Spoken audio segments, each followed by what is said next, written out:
रतनला आता आपण खिलार काव खाद्य चालू केलं तर उंची पण वाढायला लागली.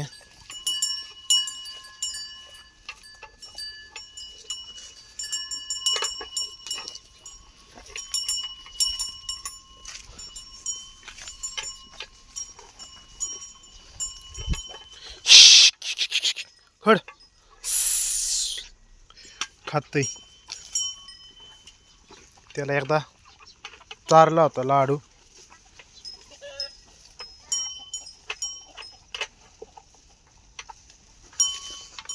गपकी खड.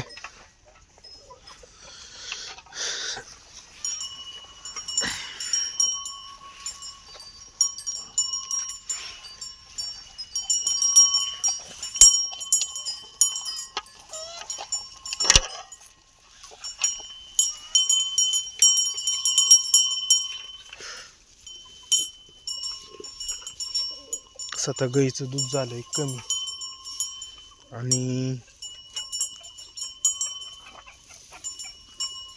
म्हणजे उंची वाढली आणि त्याला तर दूध कमी पडतंय ना, त्यामुळे म्हणलं खिलार काव चालू करावं खाद्य.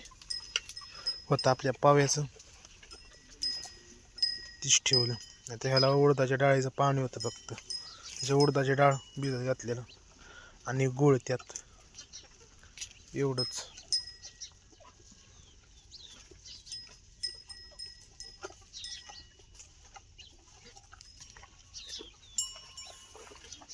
सगळं संपव.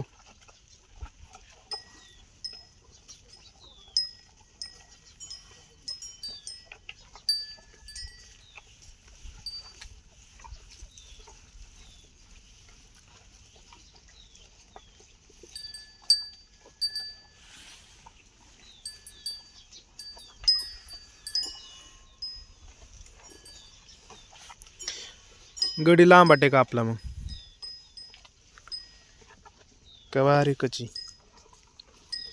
सांगा कमेंट मध्ये. कसा आला आपला गहू मग, ते औषध मारलेलं जाऊन दे, पण कसा आला इकडं.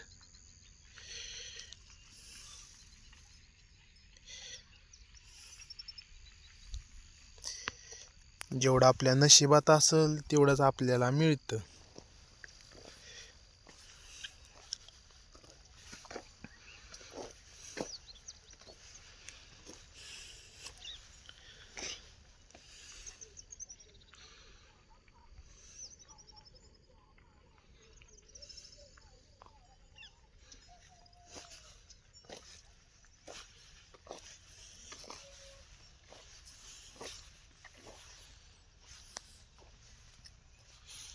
इथं आपलं औषध मारलेलं कोणीतरी.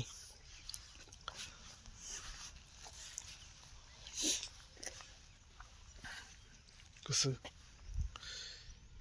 पूर्ण असतं तर लय वार दिसलं असतं. लय जबर आलाय गहू. आता वाटतं अख्ख्या वावराचं उत्पन्न एवढ्या गावात निघत.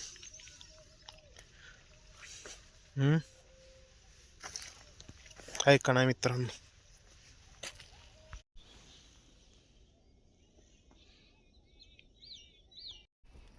आपल्या विहिरीला पाणी बिणी सगळं भरपूर आहे, पण क्षेत्र कमी आहे आणि ते गावाचा वावर आपण केले ती दुसऱ्याच आहे. आपला वांगी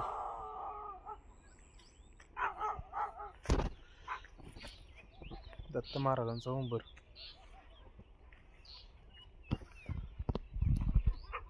चला पवनला भेटायला जायचंय, बघू जाऊ.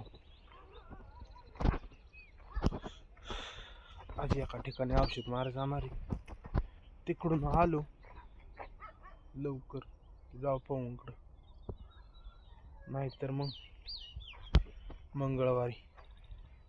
पवनला तर बाईलावर काढतो. खरं पवनचं कारण कळलं. पवन आपला भेटतोय बाईलाला, गोड्यावर पळायला शिकवलं आणि बाईलावर पळावलंच नाही, आणि पळावलं ती खोंडांवर. आणि काय झालंय, बायलाला बेतय आणि दोघांना टाकतं इकडे. त्यामुळं ते म्हणला की त्याला पहिलं बायलावर पळू, बायलावर चांगल्या शहाण्या बायलावर पळावतो, बघा कसं पळतंय मग ती. चालते. कशी आले तर वांगी आपली.